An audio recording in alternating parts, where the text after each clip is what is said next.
صعب انك تختار بين شاشتين بالذات مع التقنيات الكثيره اللي موجوده. واحد يقول لك انا عندي الكيوليد، واحد يقول لي انا عندي النانو سيل. خلينا نسوي تحدي بين شاشتين، واحده من سامسونج بتقنيه الكيوليد، وواحده من ال جي بتقنيه النانو سيل الجديده. السلام عليكم ورحمه الله وبركاته، اخوكم فيصل السيف. تحدي من نوع مختلف، وقولوا لي ايش رايكم بالنوع هذا من التحديات. شاشتين كل واحده 55 انش، وكل واحده فيها تقنيات، كل واحد يقول الزين عندي، وكل واحد يقول انا التقنيات حقتي هي اللي بتفيدك اكثر. الشاشه الاولى هي الكيو سيريس موجوده من سامسونج، والشاشه الثانيه اللي موجوده عندنا من ال جي بالنانو سيل. نانو سيل شيء جديد نزل عندنا في السوق وقاعد يتحدى الباقيين. خلينا نتعرف اي الشاشتين افضل. ونبدأ من تصميم شاشة ال LG. نلاحظ النحف من ناحية الأطراف وتجي بمقاس شاشة 55 إنش من نوع ال LED LCD بوضوح 3840 في 2160. ومع شاشة السامسونج اللي هي من سلسلة الكيوليد تجي بنفس الشيء، مقاس 55 إنش بإطار نحيف ووضوح 3840 في 2160 بكسل. كل الشاشتين تتميز بأطراف نحيفة وبقاعدة للشاشة. الشاشات صار لها أنظمة تشغيلية، شفت شلون جوالك في نظام تشغيلي أندرويد iOS، أيضا الشاشات لها نظام تشغيلي ولها متجر تطبيقات. من النظام التشغيلي والتطبيقات تقدر تسوي أشياء أكثر في شاشتك، وطبيعي يكون في كل واحد من الشاشات هذه نظام تشغيلي. لو تكلمنا على السامسونج هو التايزن، ولو تكلمنا على ال جي هو الويب او اس. كل واحد من النظامين يجيهم تحديثات، وهالتحديثات تمكن أشياء أكثر، وحتى تصلح الأخطاء إذا وجدت أخطاء، نفس الوضع اللي بالجوالات. الشاشات الجديدة أصبحت تتوفر فيها العديد من الأنظمة والتقنيات. فعلى سبيل المثال شاشة ال LG تمتلك نظام الويب او اس، وشاشة السامسونج تمتلك نظام التايزن اللي حنتكلم عنه في نقاط جاية. الحين بتكلم على كل شاشة وش تقدم لك من تقنيات. ونبدأ بال LG. راح نذكر التقنيات الأهم لأنه فيها أشياء مرة كثير. الأهم هو ال HDR10 والدولبي فيجن، واللي عندها أيضا أنماط للصورة مثل نمط السينما، نمط السينما المنزلي، النمط العادي، نمط الغني اللي هو الفيفيد، وطبعا نمط اللعب الجيم مود. وأهم تقنية تتميز فيها LG في هذه الشاشة النانو سيل اللي قامت بتحسين تجربة الكولر بانل، وهي لوحة الألوان الخاصة بالشاشة. وسميت بالنانو بسبب أنه حجمها 1 نانومتر لمقياس النور اللي راح ياخذه ويطبقه على فلتر الألوان، وطبعا تدعم تقنية التمبت لعمق الألوان. ميزة النانو سيل أنها بتعطيك عمق ألوان وتحافظ على الألوان بزاوية رؤية واسعة، وبيساعدك هذا الشيء لوح ال IPS اللي غالبا يستخدم في منتجات الجوالات والتابلت. وهذا بيعطيك شعور أفضل لو كنت تتفرج مع أكثر من شخص في الصالة، أو أنك كنت في غرفة، فما حتحتاج تكون بشكل مباشر أمام الشاشة أو في الناس اللي محيطين لمقابلة الشاشة. من ناحية شاشة سامسونج، بما أنها من سلسلة الكيوليد، فسلسلة الكيو تقدم العديد من التقنيات اللي تحمل حرف الكيو، مثل كيو كولر واللي يهتم بالألوان، والكيو كونتراست، والكيو HDR وغيرها من تقنيات الكيو.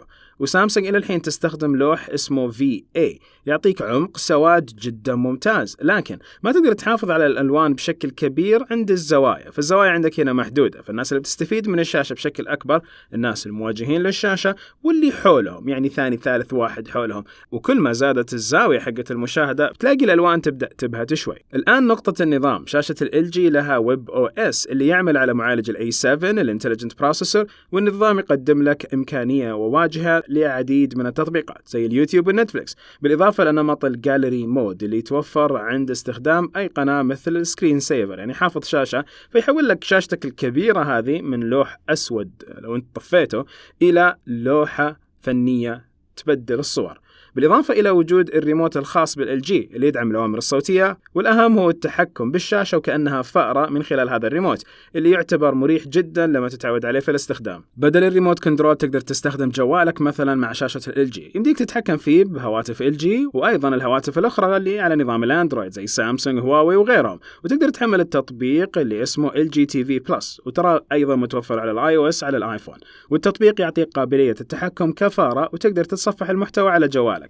شيء ما عجبني اني ما قدرت اطلع لوحة المفاتيح بسرعة على اساس اكتب الاشياء اللي ابيها في البحث مثلا، والمحتوى من صور وجوالات وكذا. نظام السامسونج اللي هو التايزن ايضا يوفر العديد من التطبيقات مثل اللي ذكرناها في النظام السابق مع LG. وهنا في عندكم معالج اسمه الكيو انجن، والمميز في النظام لما تشبك البلاي ستيشن 4 يقوم بالتعرف مباشرة على انه هذا بلاي ستيشن 4 ويحولك على القناة مباشرة. من ناحية شاشة السامسونج، اذا عندك احد هواتفهم فاكيد يمديك تستخدمه بدون تحميل اي تطبيق، لكن غير كذا التطبيق متوفر على الاندرويد وايضا على الاي او اس، وفعليا هم تطبيقين. سمارت ثينجز تطبيق يوفر لك خيار بديل للريموت كنترول، وتربط فيه حساب سامسونج الخاص فيك وتعرف الشاشة عليه، وتجربته يعني متوسطة بصراحة ويبي لك تتعود عليه. وفي البداية بتحس إن التجربة سيئة.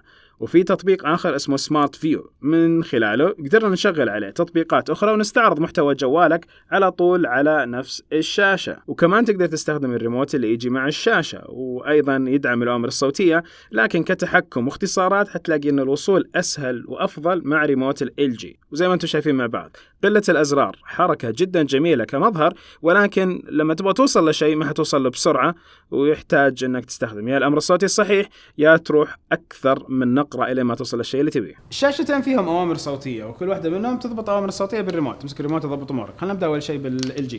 أوكي.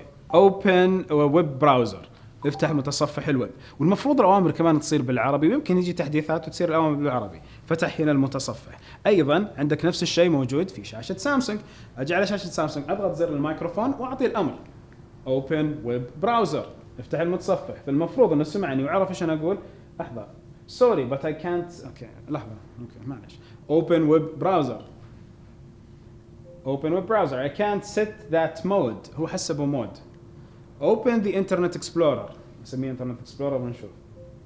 أوكي search. أنا ببحث بحث. فهنا قاعدة البيانات اللي موجودة في الأوامر الصوتية مع كل واحدة من الشركات، وكل واحد قاعد يبدع بالأوامر الصوتية. فيبغانك تشوف النظام اللي فيه أوامر صوتية أقرب لك. ومعلش خلينا واقعيين، مو الكل يحتاج أصلا الأوامر الصوتية ولا يستخدمها. الريموت هو الشيء الأساسي اللي نتعامل معه. هنا عندنا ريموتين، واحد يمكنك من مظهر جدا جميل وإمكانيات جيدة، واحد يعطيك وصول سريع لأكثر الأشياء اللي تبيها، بل أيضا يصير كأنه فارة. هنا يبغى لك تختار الريموت الأنسب لك. شخصيا هنا قروش الشكل، ولكن مرة جميل. لو في مجلس لو في شيء هذا الشكل أحلى.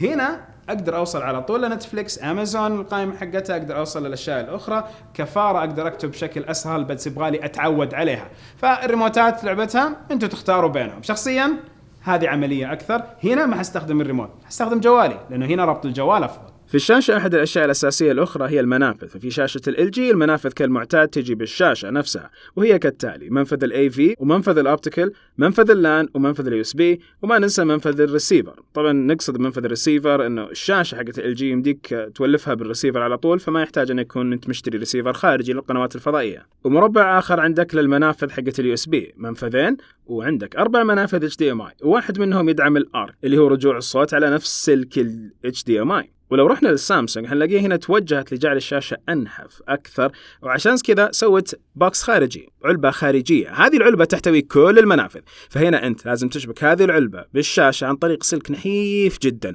وبرضه هذه العلبة تشبكها بالكهرباء غير سلك الكهرباء الأساسي اللي لازم تشبكه للشاشة. فهنا نقدر نقول شاشة LG سلك واحد للكهرباء، شاشة سامسونج سلكين للكهرباء. والمنافذ اللي موجودة في العلبة الخارجية 4 منافذ HDMI، واحد منهم يدعم الARC، منفذ لان للشبكة، ومنفذ الأوبتيكال، و3 منافذ USB. النظام الصوتي في الشاشات الكبيرة مهم، لأنه أحيانا يوفر عليك من شراء نظام صوتي محيطي وغيره. شاشة LG عندها نظام حق Dolby Atmos، وهو نظام طورته شركة Dolby، يعتبر آخر الأنظمة اللي طوروه ومتبنى بشكل كبير في الجوالات. النظام حق السماعات يسمى Two Way for Speaker، وهي سماعتين من متوسطة البعد وسماعتين من النوع حق الووفرز، وهي تستخدم للسماعات لإنتاج صوتيات بتردد منخفض. من ناحية سامسونج فالشاشة تدعم صوت من دولبي، لكن طبعا مو دولبي اتموس، هو نظام اسمه دولبي ديجيتال بلس، وأيضا تمتلك تقنية الووفر عليها. ولكن اللي يميز الاتموس انه يوزع الصوت في الغرفة، ويحاول يعتمد على توزيع الصوت من خلال قنوات الدولبي اتموس نفسها، وانها تعطيك اصوات الاجسام واماكن هذه الاصوات، على عكس نظام الصوتي اللي طورته شركة دولبي قبله، وتوزيع الصوت على السماعات عشان تعطيك التجربة المحيطية. هل احتاج صوت كويس على الشاشة؟ نعم. إذا أنت موجود في غرفة ما هو بمكان مفتوح، الصوت بيفرق معاك بشكل جدا كبير. هنا موجود عندنا Dolby Digital Plus، هنا Dolby Atmos. صوت الدولبي أتمس أو تقنية الدولبي أتمس من أواخر التقنيات اللي نزلت في نظام الصوت من شركة دولبي، هم مطور الصوتيات. فيصير صناع المحتوى يضبطوا محتوى الصوت على Dolby Digital Plus أو على Dolby Atmos. لا، مو كذا الوضع الحين، لأنه Dolby Atmos صح صانعين المحتوى يضبطوا له الصوت، ولكن إذا كان دولبي أتموس مطبق بشكل صحيح على الأجهزة يصير نفس النظام يحلل الصوتيات فيعطيك أبعاد الأجسام وين تقع. هنا نظام الصوت حيعطيك هذا الإيحاء لأنه وجود دولبي أتموس هذا شيء يمكن نوعي، وما في أصلا شاشات كثير فيها دولبي أتموس، جوالات تابلتات تلاقيهم تبنوها، بس شاشات هذول سووها. هنا عندك الدولبي ديجيتال بلس، ودائما مع السامسونج حلو لو يكون عندك ساوند بار اللي هو الصوت ذا الكبير العمود ذا اللي يعطي صوتيات، يعطيك بعد أكثر للصوت وإثراء للمحتوى. فهنا الصوت الكفة بترجع هنا أكيد لأنه أتموس، ولكن يبغالك الصوت والمحتوى يكون جاهز عندك وممتاز. أما إذا قاعد تفرج ريسيفر بس اسحب على كل الكلام اللي أنا قلته. أهم نقاط المقارنة هذه هي التجربة. لما تم تجربة شاشة ال LG مع البلاي ستيشن 4 برو واجهنا مشكلة الألترا ديب كولر وعند تفعيل ال HDR، لكن بصراحة طلعت المشكلة من ال HDMI، فعشان كذا لازم دائما أذكر استخدم سلك HDMI أصلي نسخة 2.0 وفوق. شاشة ال LG تتعرف تلقائيا على محتوى ال HDR على عكس شاشة السامسونج اللي لازم تعرفها من الإعدادات. كل الشاشتين قدموا أداء جيد في الانبوت لاج لما جربنا نلعب عدة ألعاب مع تفعيل نمط الألعاب، ولازم أوضح فعل نمط الألعاب إذا أنت بتلعب ألعاب يا جماعة. بداية الفيديو قلت شيء اسمه نانو سيل، وأكيد هنا كيوليد التقنية نفسها لو تطورنا وريتكم الصورة ذي، التقنية تطورت والألواح قاعدة موجودة تروح وتيجي وتضبط أمورها، ولكن الأسود أسود هذا الشيء الصحيح اللي موجود في تقنية الكيوليد. لو رحنا لتطور التقنية اللي صار في النانو سيل، الألواح برضو موجودة عندنا ولكن شالوا لوح الكيوليد الكوانتم دوتس هذه شالوها وحطوا شيء اسمه نانو سيلز. نفس السلات صارت بحجم النانو ميتر. السلات هذه حتقدر تخليها تعطي إثراء أحسن وأفضل للألوان، فالمفروض الجاما كولرز هنا تقريبا نقدر نقول أكبر وأفضل. ولكن بالتجربة الواقعية عندنا هنا الكيوليد عطى سطوع أعلى وأسود أحسن، هنا عطانا ألوان إثراء أكثر وعطانا الدولبي فيجن يعني أبعاد أكثر للون. لو جينا للمختصين والناس اللي تدقق على المحتوى وفتحت مثلا نتفليكس، في بعض المشاهد فرقت معانا في شيء اسمه ري تريسنج، كولر تريسنج. هنا الشمس موجود أو لحظة غابة قاعدة تمشي عندك الصورة فيها، في قمر موجود، تحت القمر حتلاقي هنا في خط إضاءة موجود، هذا أحيانا يكون من بعد الشاشة نفسه وتأثير الشاشة. هنا ما هو موجود لأن أصلا ما تصور هذا الخط في السينما، فيعطيك الدولبي فيجن الشيء الصحيح المرئي. تقنيات كل واحد يتنافس، ولكن يبي لها تدقيق على أساس تعرف الجودة العالية، وفي النهاية أيهم أرخص هذا الشيء الأفضل لك، أيهم يساند محتواك أكثر هذا الشيء الأفضل لك، وأي واحد يدعم الألعاب بشكل كويس برضه هذا أنت بترتاح فيه كويس. وهنا نقول إنه اللاج في كل الشاشتين جدا ممتاز. وش اللاج؟ اللي هو الانتظار بين أكشناتك والشيء اللي يصير، فتعرف إن أمورك كويسة. ونصيحة ضخمة، شغل نمط الألعاب على الشاشة لأنه نمط اللعب يفرق معاك. نفس المعالجات اللي موجودة في الشاشات تركز كل شغلها الشاغل في إعطائك تجربة لعب أفضل، والنتيجة التطبيقات والخرابيط والتنبيهات الباقية كلها توقف ويصير عندك وضع في الليتنسي أفضل بكثير. تجربة محتوى ال HDR على شاشة ال LG قدمت ألوان وإضاءة جيدة وتوقعنا تكون أفضل لأنها تدعم تقنية الدولبي فيجن، ومقارنة مع سامسونج صحيح أنها ما تدعم دولبي فيجن لكن تجربة ال HDR والألوان أفضل عليه. طبعا كلامنا لا يعني بأن الدولبي فيجن مو بكفاءة عالية مقارنة بال HDR، لكن نوع الشاشة أو بالأصح البانل اللوح المستخدم في الشاشة هو اللي راح يظهر لك التقنيات بالشكل المطلوب. طبعا مقارنة صيغ ال HDR لازم نعرف انها عبارة عن مستويات، ويتصدر هذه المستويات الدولبي فيجن زي ما تقدمها نتفليكس حاليا لبعض محتواها. واذا شاشتك ما تدعم صيغة الدولبي فيجن ففي بعض التفاصيل حقت الالوان الدقيقة مرة اللي ما راح تشوفها، وما في الا دحين شاشة من LG وشاشة من سوني اللي يدعموا هذه التقنية، فيمكن هذه النقطة تاخذها تقدر ايجابية بالتميز بالتقنية او سلبية لانه ما في محتوى ضخم لا هذه التقنية. مع التجارب لاحظنا أن شاشة سامسونج يميزها اللون الأسود فعليا في المناطق المظلمة بالتحديد، بتحس فعلا تعطيك تجربة فيها أفضل من LG. لكن طبعا في مستويات كثيرة من السواد وأفضلها موجود على شاشات الأولد سواء من LG أو سوني الوحيدة الموجودة حاليا في السعودية، لكن زي ما قلنا ما تقارن للآن، هناك في فرق كبير بين تقنيات ال LED والأولد، وهنا احنا نتكلم على شاشتين كلهم LED. وعلشان نعرف المقارنة بشكل أدق استخدمنا 4K سبليتر، ولاحظنا شاشة ال LG تقدم ألوان حقيقية لكن سامسونج تقدم إضاءة أفضل أو أعلى، وهذه التجربة لا تتضمن كانت ال HDR. شاشة LG عليها طبقة زي طبقة الحماية صلبة كذا، وتقدر تحس بالفرق بمجرد أنك تلمس هذه الشاشة وتحاول تحرك يدينك عليها، بتلاحظ ما راح تسوي لك أي تأثيرات على عكس شاشة السامسونج اللي حتشوف زي النور الأبيض اللي يمكن يطلع لك فيها. إذا عندك أطفال هذا الشيء يمكن يأثر على تعرف يروح يضربوا في الشاشة ولا شيء، ولكن إذا أنت ما عندك أطفال يمكن هالشيء ما يعتبر شيء جدا ضروري، ولكن الحماية دائما أشوف أنها كويسة. من ناحية الصندوق والفتح وعملية التركيب، صندوق شاشة ال LG ممكن تعاني منه لما تفتحه، على عكس صندوق السامسونج اللي بمجرد ما تفتحه تلاقي فتحة خاصة ثانية تسهل عليك إخراج الشاشة وتركيب القاعدة. نقطة تستحق الذكر، يوم نقوم بتشغيل شاشة السامسونج أول مرة تعطيك تجربة جدا رهيبة، كذا يشتغل لك فيديو يحسسك إنك شريت شاشة ودفعت عليها فلوس كثير. في ناس ممكن تجهل هذه المعلومة، لكن حجم الشاشة له علاقة مع حجم الغرفة، وفي مسافة مناسبة للابتعاد عن الشاشة، وعشان تعرف هذه المسافة المناسبة أيضا لازم تعرف أنت محتواك 4K ولا Full HD. الحين من ناحية الأسعار كل الشاشتين عليهم تخفيضات. شاشة ال LG 55 SK 85 سعرها 4299 ريال، أما شاشة السامسونج Q7F فسعرها 4499 ريال، وبدون التخفيضات فارق السعر قد يصل إلى 1000 ريال، مع الكفة بتكون لصالح ال LG بالسعر الأقل. HDR مصطلح قاعدين تسمعوه بشكل جدا كبير، وعمدا لما صورنا هنا ال HDR حيكون نقطة فاصلة. كلكم قاعدين تشوفوا المحتوى وشايفين الإضاءة العالية اللي فوق، ما في هاي دايناميك كرينج في الصورة اللي قاعدين تشوفوها هنا في اليوتيوب. الكاميرات اللي قاعدين نستخدمها هي الكانون 6D في هذا النوع من المحتوى، غير المحتوى الثاني اللي قاعدين نصوره. فال6D ما حيعطينا HDR، إمكانية تصوير ال HDR محتوى يدعم ال HDR، وإنك تشاهد هذا المحتوى موجودة على الشاشات، وكل واحد منهم عطى بعد ال HDR. فهنا عندكم الدولبي فيجن هو بديل ال HDR، وهنا عندكم ال HDR اللي فيه محتوى حتلاقيه برضه في مختلف المنصات يدعم هذا النوع. وش الفائدة من ال HDR حتى على جوالاتنا؟ جوالك لما تجي تصور وتشغل نمط ال HDR تعرف انه حيصير توازن بين اللقطة اللي فيها شمس الإضاءة العالية وتوازن بيني، فتعطيك صورة زي ذي. هذا مثال مثلا من أحد الجوالات مشغلين فيه HDR. لو شلنا هذه الخاصية كذا تقدر تلاقي الصورة. أيضا في صناعة المحتوى في امتدادات لهذا الأمر، فكل ما كان عندك تقنية HDR أفضل وبعد أحسن لل HDR أنت اللي بتستانس. وال LG already موجود فيها ال HDR 10، فال HDR 10 الستاندرد الأعلى من نفس ال HDR غير ال HDR 10 بلس اللي طلعوا فيه سامسونج في جوالاتهم. نتكلم على HDR 10 موجود له محتوى، وهذا مدعوم عندنا مثلا في ال LG، وأيضا موجود عندنا هنا في شاشة السامسونج. هنا HDR صح؟